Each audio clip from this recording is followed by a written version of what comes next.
Welcome to the Handyman Pros Radio Show, home improvement and maintenance tips from the pros. Thanks for listening to another edition of the Handyman Pros Radio Show, where our goal is to help you save time, money, and aggravation. This edition is entitled, We Could Have Nailed It, But Screw It, More Power, on a discussion about power tools. To help me explain, I'm here with my ever-cheerful co-host and old buddy, John. John, what's been happening this week? Hey, Larry. Glad to be here. And I'm really excited to talk about some more our ongoing series of power tools. Yeah, we like tools, man. Absolutely. All right. So what are we going to start with, John? Let's. Do we have a story from the week? What have we done this week? Anything? You been out on any jobs? I have come to think of it. Other than doing some more painting at my house, no, I haven't been out on a job this past week. Man, what's going on? Must be nice to be independently wealthy. It is. I can tell you that right now. It is. Sounds good. Well, me, I've been working on the ever-present Preston house, so I have been busy this week. And we're here also with our co-host, Lexi. She's down. We're actually recording this in the field today, aren't we? So Miss Lexi's in the background. If you hear her barking, we're sorry, but that's just the way it is. We're actually sitting at Preston's house. We're doing a great job, but we're going to talk about power tools. I think the biggest power tool I know that I use myself, number one, power tool I use now. This is my choice, but I use a cordless drill. Is that the one you use the most, John? Absolutely, absolutely. And boy, have they come a long way in the past. Well, all those years ago when they never really even existed. Yep. In fact, I kind of marvel that today. I don't know how we got along without them. I don't know either. We dragged cords around and we did all that stuff. That's right. But today, mine sits on my tool belt. I use it every single day. I think I use it more as a driver or to take screws in and out than I do anything else. Absolutely. It's just it's invaluable, and if you don't have one, you need to get one. Yeah, and let's talk about that. If you're going to buy one, so Christmas is coming. The reason we're doing this whole series is potential Christmas gifts for your whoever might want tools in your life. And what are some of the parameters that you look for, John, when you're buying a cordless driver drill? Well, it's one that's quality, that's going to last, that has some power behind it. There used to be the ones that had very small batteries in them, and now they're pretty much standardized now across the board of around 18 volts, 20 volts, and that's a pretty strong driver.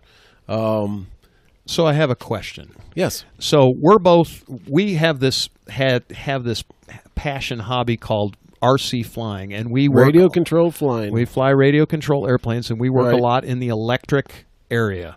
Can you give a brief explanation about voltage and what it actually does for people? Real brief. Well, voltage in terms of electricity is really the flow of the pressure. Let me put it that way. It's really the pressure of electricity, right? And then you have amps, which is really the power and the flow, and so you combine a little higher voltage with some of the amperage, and of course without going into an electronics class with watts and so on and so forth, but it's one of those things where somewhere in that neighborhood of the they've got it now where it's 18 volts, 20 volts, somewhere on there is a pretty stout electrical current to drive these tools. And that's where I was actually going with that. The difference between 18 volt and say 24 volts or even 36 volts, is that significant in our world for what we do on a day in and day out basis? Not for the size tools that we're talking about right now. Correct. And that's why I say, so the difference between a particular brand uses 18 volts, some use 24. It's to me, it's a lot of marketing hype, because past about 18 volts, you're really not going to notice any difference. It'll turn that drill right out of your hand. Oh yeah. Oh, these things today are much different than they were, 10, 15 years ago. I remember I bought one maybe 20 years ago. How many volts? Do you remember? Like 9. Yeah, like 9. Like 9, and there was no there was no capacity either to the battery, which meant that there was no ability for it to really kick out any amps over any period of time. Yeah. So it really wasn't that stout of a tool, and couldn't really get into anything with it. So it was kind of more of a toy actually than now. With these electric ones are as good as some of the corded ones. They really are from the amount of from a performance standpoint with no cord. No cord, which is we keep saying that is that's the Mac Daddy. No cord. No cord. Because trust me, tripping on cords is not a whole lot of fun. So let's talk about batteries just for a second, and this applies to cordless tools across the way. Mm-hmm. There is a thing called milliamp hours, right? MAH, right? So explain that one really briefly. No, John. That's kind of analogous to how much gasoline you can put in the tank. Perfect. So the more milliamps or MAH that it has, if it's 2 or if it's 4, then basically 4 is going to be twice the runtime of 2. Is that a really rough approximation? Roughly. Yeah. So today the batteries that we see out there they come in a variety of sizes, anything from like 1 milliamp out to we've seen 9 milliamps. And for the average corded drill driver, I know on mine, if I'm using my drill all day long, I have 2 milliamp batteries that are the small kind of narrow ones. I run them the 2 milliamps basically all day long, and I don't have to recharge. Now occasionally if I'm really heavy with it and I'm driving a lot of screws and things, I might have to, but 2 milliamps for a drill driver is pretty good. I have some 4 milliamp batteries, which I use largely for some of my higher speed more demanding tools. Yeah, my more demanding tools. And they last, days and days and days. Now, they're a lot heavier, obviously. Yeah, that's right. So that's the reason that I use the 2 milliamps. But if you're out there, folks, one of the things I think if you're looking at a new tool and you're looking at John, why do we have the tools that we have? Well, cordless tools that we have. If you're talking about, why cordless? No, why do we have the actual brand that we have? Oh, the actual brand that Larry and I both have are, it's a good brand. It's a very impressive brand. It's been very impressive, actually. It is not the top of the line. They're really, to me, I haven't, and I've got some top of the line tools, and you can go from really, really cheap to, again, top of the line. But I've never, we're kind of, I wouldn't say middle of the road. I think it's probably a little on the higher side. It's a little on the higher side. But boy, they don't break the bank. They don't break the bank, number one. And the other thing is, one thing about cordless power tools that you have to remember, we learned this from the airplanes, right, John? Right. One battery runs them all. That's a big plus. So we basically buy one style of gas tank, and it runs what? In our case, like 110 tools or something? That's right. Yeah. We're I don't know about you, but I'm slowly getting there. I'm I really sped up for a while there, and then but when that gets sped up, your wallet goes the other direction. Yeah, that's right. But what the point that I was trying to make is when you decide on a brand, you want to stick with that brand because the batteries that you use for that brand are going to be all the same. You're never going to have multiple batteries and multiple chargers and all of the support tools that go along with it. It's really nice to be able to pop one battery. And you know what? When you're out on the job site, I know this has happened to me. Your battery runs out. You got 2 tools with 2 separate batteries. You just pop the battery out of the other one because you're always halfway through driving a screw when the stupid thing runs out of power, right? But I just pop it out of one of my other tools, pop it in, and I'm done. Well, your tools are an asset, especially for us, and that battery's an asset for the tool. So it's you need good batteries. Need good batteries, and you do not want to have those things go kaput.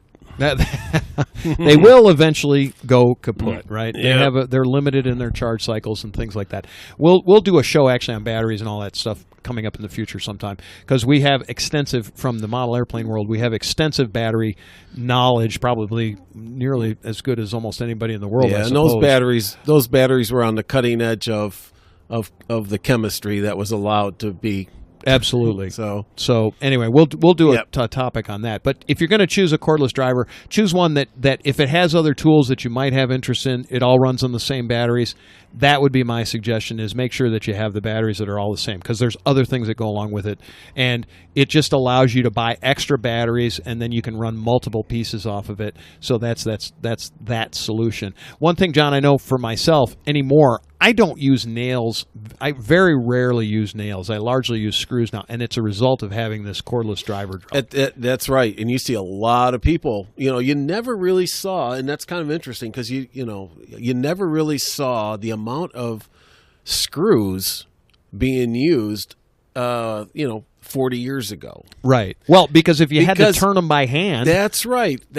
And they're just such a better way of attaching things together, materials together, that it just makes a lot of sense. And back in those days when you didn't have, or you had a corded drill, it was a pain. So you wound up doing a lot of nailing and everything. Now, I'm not saying you don't nail, but you do a lot of repairs. I know I do. I know you do. All we do is, when we repair things, is to screw it, because when they screw things together, because it lasts. It lasts a really long time. It also, there's a lot of reasons. One of the other reasons I use it is, if I make a mistake, guess what? You can pull it apart, and I don't destroy things. Right. I just back it out, and out it comes. Right. But it's just a much better fastener for most projects. Much better fastener. So that's do we have anything else on drills, John?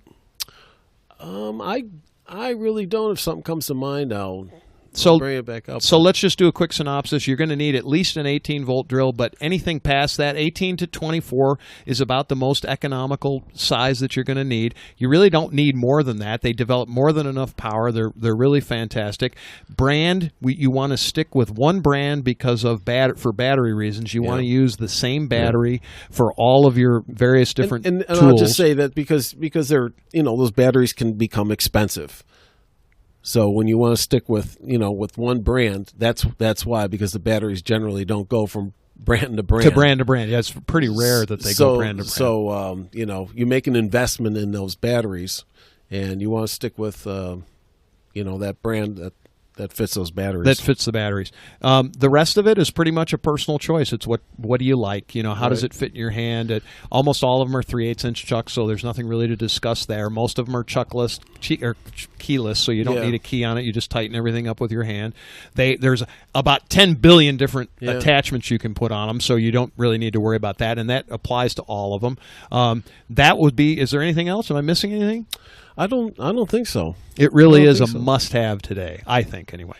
Let's move on. Let's talk about cutting wood instead. Let's talk about saws in general. What you got, John? Okay. Well, I think the first on the list that people want to, invest in is a circular saw.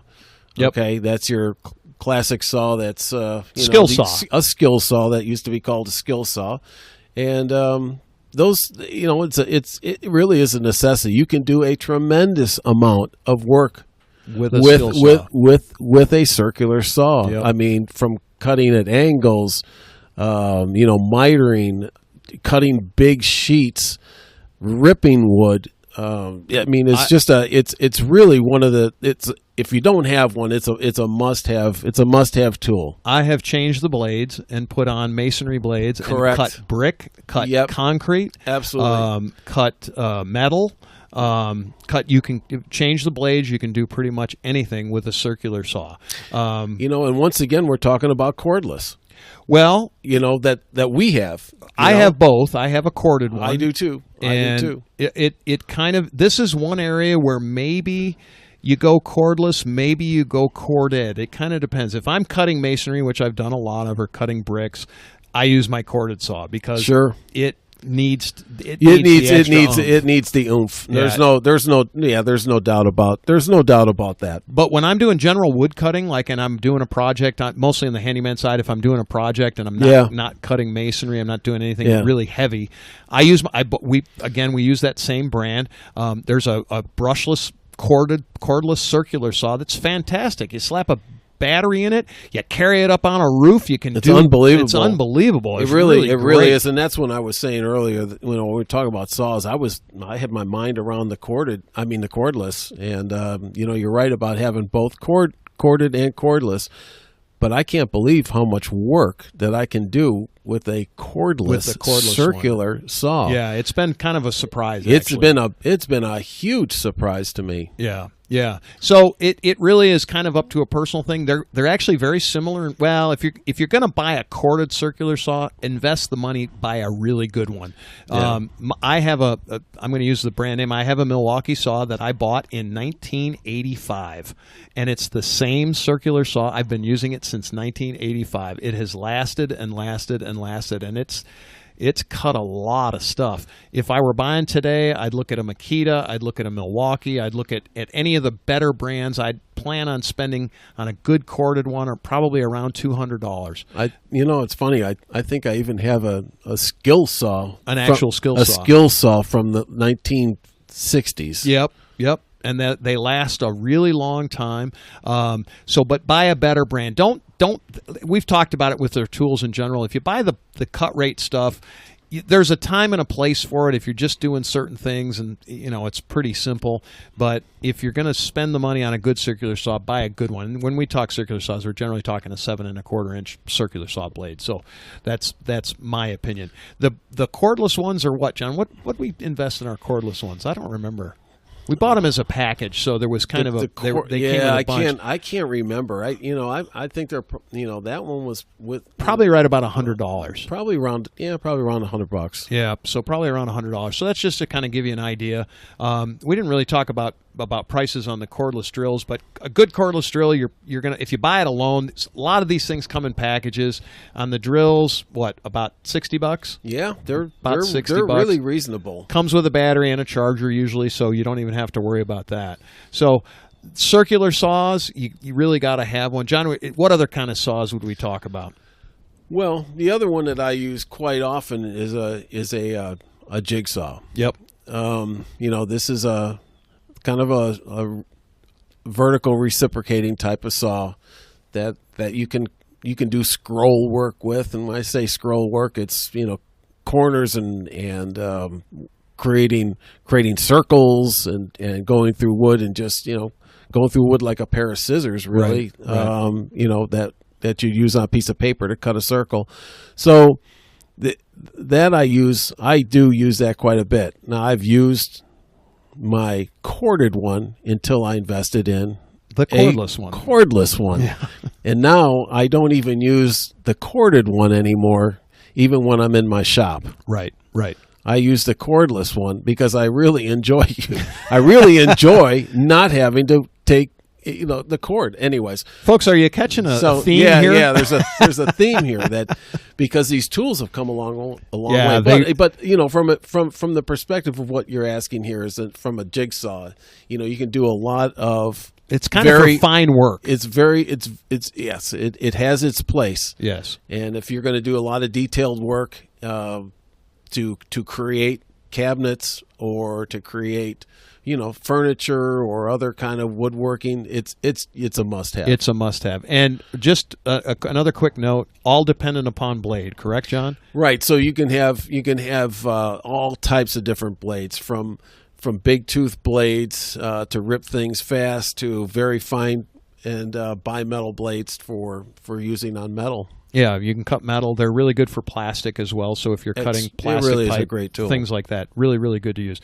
So we're moving on from jigsaws, because there's lots of choices on jigsaws. Again, buy one of the better quality ones, in my opinion. You don't have to spend $1 million. You don't have to buy great ones, but again, a good one's going to be about in the $75 range. for a cordless one, and a corded one probably a little less than that. Actually, you probably can buy one for $50, something like that. Depends on, they have some options and things. It depends how variable they are in speed and things like that, and all of that depends on what your particular needs are. But you don't need to break the bank on a jigsaw. Less than $100 gets you a fine jigsaw all day long. This is one, I want to bring this one up. So if you're ever going to do any kind of work on your house where you might do some demolition, or say you're going to replace windows or something, you need what, John? You need a recip saw. Yeah, or commonly called a sawzall. Yeah, and I'll tell you, that is a tremendously versatile tool. If you don't, once again, I'll say it, that if you don't have one, it really is a tool that can get you out of a lot of jams, cut down a lot of time on projects. Yes. And it's a very multi-use tool as well. It's a huge multi-use tool. So a reciprocating saw, as they call it, they come both in corded and cordless. I personally have one of each. So do I. I now use my cordless more than I use my corded. Same here. Again, depending on the job. If I have a really heavy job and a lot of heavy cutting, if I'm cutting a lot of really heavy metal, I'll use the corded one, just because of the power that's required to use it. But I'll tell you, I want to go back to blades and talk about the versatility of these tools. So you can buy blades that are anywhere from like 5 inches long up to, I have some 12 and 18-inch blades on these, on my reciprocated ones. Yeah, because you can even use them to prune. I was just going to say, that's where I was going. I actually have a pruning blade that I go out and trim my trees with it, because it'll cut a pretty good size branch. I mean, it's amazing. Yeah, a good 5-inch branch, and gosh, when it's cordless, which is the one I use is cordless, you climb up that ladder or up the tree, as it were, and you can trim your trees down. It's fantastic, and that's one of the added things. But you also can do other things with the reciprocating saw, like if you're taking out windows, you can slide it between the window jambs, and you can cut nails with it, and you can cut things off that require you, and you can actually bend those blades and slide them in there. Exactly. Same when we replace doors. Same thing with doors, right? You have to take the whole frame out, and those frames are sometimes they're nailed in. They're nailed in, and even they can be screwed in, and the screws are buried. They're buried. Yep. And they're puttied over, and you might it's just easier to, if you're gonna replace it, slide this thing in there and just go right down and cut it out, right? Cut it out. And you cut it right out. So that's a reciprocating saw, or sawzall as they call them. Fantastic tools, very, very much worth having. John, what else are we gonna describe here for tools? Well, I think one of the things that I found that is really something I didn't have for a little while that became tremendously valuable to me was a grinder. And when we talk about that, like a 4-inch grinder, just a small 4.5-inch grinder. Yep. It's a handheld grinder. You'll see guys use them, a lot in the automotive, body work, sanding and things like that, grinding, but it's a great tool. It's a great tool with a lot of versatility to it, where it will cut, grind, sand in a hurry. Yeah, and it's generally associated with metal work, although, like so many of these other tools, folks, when we put forth things on tools, we like you to have lots of versatility, right? So one tool does a lot of different jobs. We've found that there are wheels. They're called wheels on this particular tool, but there are grinding wheels, there are cutting wheels, and those are for metal. You can cut metal. You can cut I don't have one for wood, but they do make grinding wheels for wood. I do have one that will cut masonry and tile, and it cuts it very, very well. We also found sanding wheels that take down, if you have a lot of sanding. John, I know the reason I have one is if I'm doing a lot of Bondo wood rot repair, I want to get that stuff smoothed out so I can put a finish sander on it. But if I've made some mistakes and I got a lot of bumps and stuff in it, I can take it down with that grinder really fast. But the other thing is that they'll cut countertops. The quartz they'll cut. I mean, you can get all based on the grinding wheel and on the blade. All based on what that is, and you can make some very precise cuts with it. for things you don't think about cutting. Exactly. Yeah, is exactly it. So it's a 4-inch grinder. They're again, they're available in corded and cordless. I know if I'm cutting stone or things, I'm using my corded one. They range in price from about $30 to about $100 or so, maybe a little bit more than that if you buy a really, really nice one. But I know the corded one I bought, it was about $40, and the cordless one I bought was about $60. Yeah, incredible. So, again, incredible tools. Yeah. And I guess, is there anything else on grinders at all, John? No, I've really found a tremendous value in having that tool, though. There has been times when it has really come in handy. Yep. So last but not least is a tool that is really another one that I didn't have. I always had my eye on for a long time, and I think we talked about it in an earlier show, but we're going to mention it again. Yep. And that is the Oscillating Tool. This is something that came about years and years and years ago. So if you ever had a cast on, medically speaking, plaster cast, that they used to use these things to cut that cast off. Yep. So it cut the hard, plaster off, but not your skin.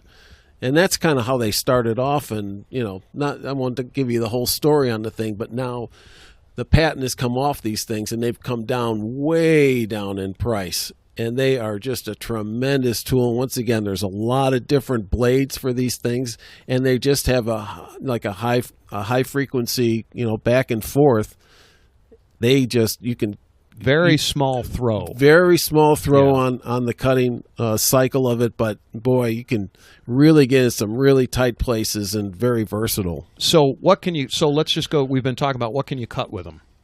Oh, you can cut wood, plaster, drywall, nails, anything. So if stone, tile.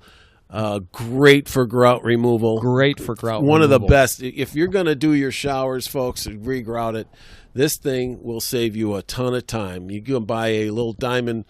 It's a grit blade. It's a grit blade, yeah, and it's a diamond or carbide or something, but it goes through that old grout like you can't believe. And it will save you so much time that you would be a fool to not use the tool. Yeah. Because it'll pay for the tool the Right. first time you use it if you're doing grout removal. There's no Absolutely. doubt. I mean, time Absolutely. and aggravation and, oh my goodness, awful, right? Yeah. I mean, one of the other things, they also have sanding attachments. Is that correct? That's right. Yeah. So they put a small little triangular shaped sanding head on this piece. Right. And if you want to do really fine work up in really tight corners, awesome. Tremendous. Just awesome. What else do they have for tools on there? They've got like wood cutting. These blades are very small, so you can slide them in. If you're doing trim work, they're fantastic. You can slide it in. It's much like a reciprocating saw, only it's actually thinner, and it does a much finer job. You can get really super fine cuts with these types of saws. And again, they come both corded and cordless. We both have cordless ones, and they are just a fantastic tool. I think we shot a quick video on one, so we'll throw that in the show notes. But anyway, what else, John? Is there anything else? As far as the oscillating tool, I don't think so. Like I said, for the people out there that are thinking about getting something to do some really time-saving activities and doing a lot of work. This is a tool that, like I said, not to rehash this, but has really come about over the last 15 years or so, down to a level that everybody can actually afford it. Right, Yeah. Right. Kind of one of those things. Well, all right. That's going to wrap up this discussion of our power tool section for this holiday season. Next week, we're going to talk about specialty tools. Is that correct, John? That's right. And so get a little bit, yeah. We'll get into a little bit more on the specialty tool side. But for now, this is the Handyman Pros Radio Show signing off. Ladies and gentlemen, if you've enjoyed this podcast and have derived some value from it, here's 4 things you can do. 1, tell your friends about this podcast. 2, hit subscribe on your podcast player. While you're there, leave us a review. 3, subscribe to our newsletter by going to handymanprosradioshow.com and click on the subscribe button. We'll inform you of upcoming events, shows, and give you actionable tips for maintaining your home and property. And 4, send us an email with your questions to questions@handymanprosradioshow.com. That's handymanprosradioshow.com. That's our show for this week. Thanks for listening. We'll see you next week on the Handyman Pros Radio Show.